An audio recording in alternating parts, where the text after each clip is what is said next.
Assalamualaikum warahmatullahi wabarakatuh. Yang saya hormati, Bapak Muhammad Hanif Al-Hakim, M.Phil, selaku dosen pengampu mata kuliah Filsafat Hukum Islam, beserta teman-teman sekalian yang saya sayangi. Alhamdulillah, puji syukur kehadirat Allah Subhanahu wa Ta'ala yang telah melimpahkan rahmat dan hidayahnya sehingga kita dapat melakukan perkuliahan dengan lancar. Pada kesempatan kali ini, saya, Medina Aulian Zahara, dengan NIM 202111317, akan mempresentasikan hasil resum saya mengenai sejarah hukum Islam dalam pandangan pakar hukum Islam. Dan langsung saja kita masuk ke materi yang pertama. A. Konsepsi formal substantif hukum Islam. Konsep Islam dalam hal ini adalah suatu konsep yang berasal dari sumber hukum Islam, yaitu Al-Quran, Al-Hadis, dan Ijtihad. Beberapa pakar seperti Juhaya S. Praja dan Joseph Scott juga menyatakan bahwa hukum Islam tidak terlepas dari ketiga sumber hukum Islam tersebut. Menurut pemikiran Scott, hukum Islam dimulai dengan istilah-istilah hukum yang dibuat oleh Scott sendiri. Inti pemikirannya adalah bahwa konsep hukum-hukum Islam dibatasi ruang dan waktu, yakni hukum Islam sebelum periode Umayyah dengan karakteristik hukumnya yang bersifat normatif, sebagai hukum suci dan pembatasan hukum Islam pada akhir pemerintah Umayyah yang bersifat teknis dalam tatanan hukum positif. Pembahasan hukum Islam dalam konsepsi Islam tidak terlepas dari terminologi fikih dan syariah dari sejarah keduanya. Pada masa awal Islam, kata fikih dipergunakan sebagai pemahaman terhadap hukum-hukum agama secara keseluruhan, yakni semua hukum yang disyariatkan oleh Allah untuk para hambanya, baik yang berhubungan dengan keimanan, keyakinan, dan yang berkaitan dengannya atau pilihan. Hal tersebut sama dengan yang diungkapkan oleh Juhaya S. Praja, bahwa penggunaan istilah fikih pada awalnya mencakup hukum-hukum agama secara keseluruhan, baik hukum-hukum yang berkenaan dengan keyakinan aqaid maupun yang berkenaan dengan hukum-hukum praktis. Dengan demikian, istilah fikih memiliki makna yang sangat luas, yaitu mencakup semua hukum yang disyariatkan oleh agama Islam, baik hukum-hukum yang berkenaan dengan masalah-masalah akidah, akhlak, ibadah, maupun muamalah. Secara esensi, pemikiran Scott lebih memfokuskan hukum pada pengertian bahwa hukum sebagai kesatuan agama yang mengikat manusia. Dengan demikian, hukum Islam yang dianut oleh Scott, baik pada masa Nabi hingga masa Umayyah, telah mengacu pada praktik hukum yang timbul di masyarakat. Sedangkan Juhaya S. Praja berpandangan bahwa membahas fikih tidak terlepas dari dua dimensi. Yang pertama, dimensi ilahiyah. Dalam hal ini, hukum Islam diyakini oleh umat Islam sebagai ajaran suci dan dipahami sebagai syariat yang cakupannya begitu luas, meliputi bidang keyakinan, amaliyah, dan akhlak. Kemudian yang kedua, dimensi insaniyah.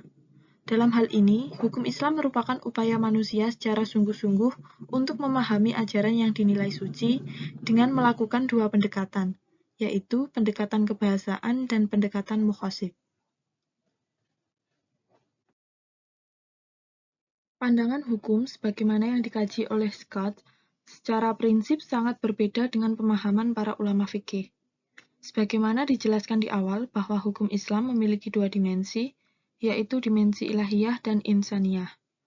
Kaitannya dengan ilmu hukum, hukum Islam atau syariah dan fikih yang terdapat dalam sumber Al-Quran dan berbagai literatur Islam mencakup hukum dalam arti sistem ajaran dan kaidah atau norma.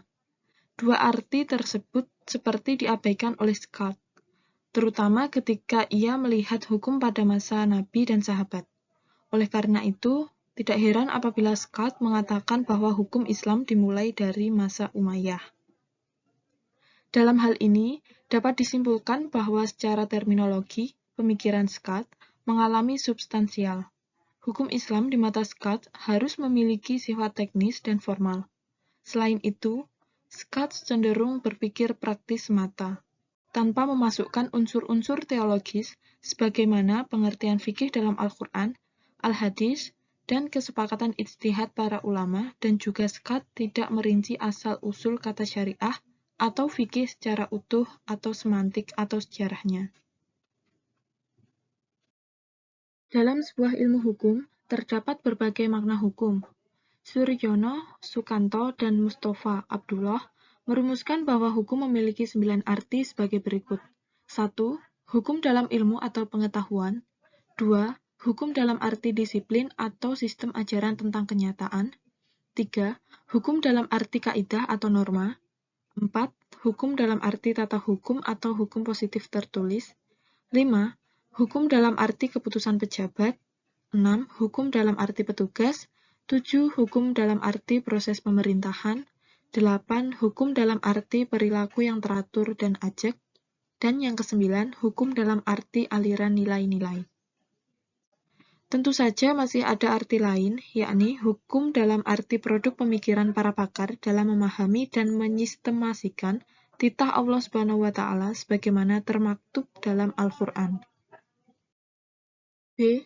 Konsepsi tentang sumber dan periodisasi hukum Islam. Scott berpendapat bahwa sumber hukum Islam pertama adalah tradisi masyarakat Arab pra-Islam atau hukum adat, bukan Al-Quran dan Sunnah Nabi SAW, dan juga bukan sebagai sumber hukum Islam kedua setelah Al-Quran. Pemikiran tersebut didasarkan pada beberapa hukum adat yang dijadikan awal pembentukan hukum Islam. Sementara itu, Juhaya S. Praja mengatakan bahwa ahli tasawuf berpendapat bahwa sumber hukum secara hakiki adalah Allah Subhanahu wa Ta'ala. Sedangkan ahli fikih berpendapat bahwa sumber hukum adalah Al-Quran sebagai dalil hukum. Hal tersebut sependapat dengan Jaih Mubarak. Selanjutnya, para ahli hukum Islam melihat bahwa prinsip adat sebagai salah satu sumber hukum Islam yang sekunder, bukan primer. Kemudian, pemikiran Scott tentang hukum Islam yang awalnya bersumber pada tradisi pra-Islam, semata-mata merupakan hukum yang berdimensi insaniyah atau hukum praktis semata. Bentuk-bentuk hukum Islam yang terkandung dalam Al-Quran jauh dari bayangan Scott. Dalam hal ini, Scott hanya membuat formasi hukum Islam didasarkan pada pemerintahan Umayyah, baik dari praktik-praktik ibadah yang populer dilaksanakan oleh masyarakat, maupun praktik administrasi pemerintahan seperti hukum perang, hukum fiskal, dan hukum pidana. Selain itu, ketiga aliran politik dan keagamaan meminjam istilah Scott, seperti Mu'tazilah, Khawarij, dan Syiah, baik secara teoritis maupun praktis. C. Konsepsi metode penggalian hukum Islam. Terdapat 4 metode pendekatan dalam menganalisis metode pemikiran hukum Islam Scott menurut Juhaya S. Praja. 1. Pendekatan teologi. Pendekatan teologi tidak hanya mengenai Tuhan semata, yakni teologi meneliti aturan-aturan yang mengatur, atau syariah dan fikih. Namun, banyak orientalis atau islamisis yang mengakui bahwa Scott terlalu mengabaikan pendekatan teologi. 2. Pendekatan filsafat hukum Islam. Pendekatan tersebut perlu digunakan dalam penggalian hukum. Namun, pendekatan filsafat hukum Islam yang digunakan oleh Scott dalam arti kemaslahatan tampak tidak terjadi atau tidak ada. Dalam pendekatan filsafat hukum Islam terdapat objek teoritis filsafat hukum Islam. Di antaranya, 1. Prinsip-prinsip hukum Islam. 2. Dasar-dasar dan sumber-sumber hukum Islam. 3. Tujuan hukum Islam. 4. Asas-asas hukum Islam, dan yang kelima, kaidah-kaidah hukum Islam. Kemudian pendekatan yang ketiga adalah pendekatan sejarah. Dalam hal ini, pemikiran Scott dapat dibenarkan dalam koridor pendekatan sejarah.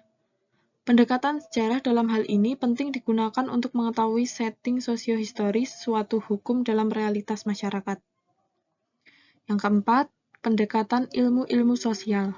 Dalam hal ini adalah metode sosiologi hukum yang digunakan oleh Scott dalam menggali hukum Islam.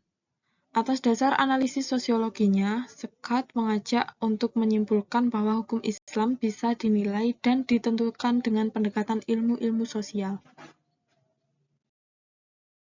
Dari keempat pendekatan yang telah dipaparkan, dapat dipahami bahwa hukum Islam tidak hanya bisa dengan dua pendekatan saja, sebagaimana dilakukan oleh Scott, yakni pendekatan sejarah dan ilmu-ilmu sosial yang dalam hal ini adalah sosiologi hukum, melainkan perlu pendekatan yang komprehensif yang melibatkan semua pendekatan, seperti pendekatan teologi, filsafat, sejarah, dan ilmu-ilmu sosial, serta pendekatan bahasa dan maqasid syariah. Baik, itu saja yang dapat saya sampaikan. Kurang lebihnya mohon maaf. Terima kasih. Wassalamualaikum warahmatullahi wabarakatuh.